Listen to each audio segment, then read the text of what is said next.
I was born in the Congo. I walked to the Fertile Crescent and built the Sphinx. I designed a pyramid so tough that a star that only glows every 100 years falls into the center, giving divine, perfect light. I am bad. Born Yolanda Cornelia Giovanni Jr., Nikki Giovanni wrote her first book of poems while in her mid-20s, self-publishing Black Feeling, Black Talk in 1968. That book sold more than 10,000 copies in its first year. She quickly became a rising star of the civil rights movement. She would go on to write close to 24 poetry collections, more than a dozen children's books, and record many of those works for various record labels. Then, there was Nikki the interviewer, who would sit down and have candid conversations with other greats like James Baldwin and Muhammad Ali. Throughout her career, Nikki did an amazing job of chronicling the highs and lows of Black life in America, often speaking out against hate-motivated violence.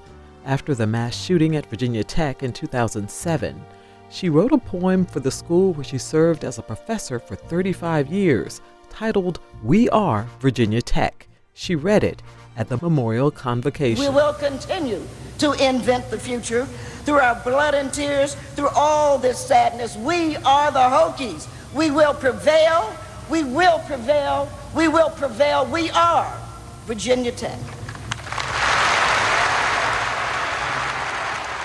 Her recognitions and awards are too many to name.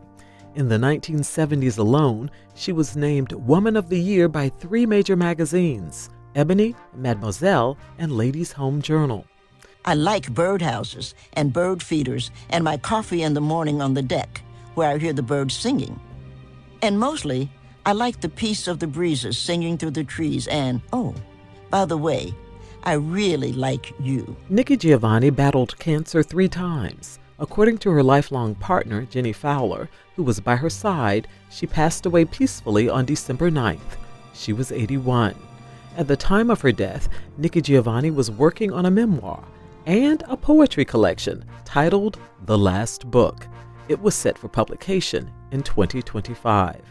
Nikki Giovanni was a proud member of Delta Sigma Theta Sorority Incorporated and is being remembered by her sorors, numerous family and friends, and thousands of fans around the world.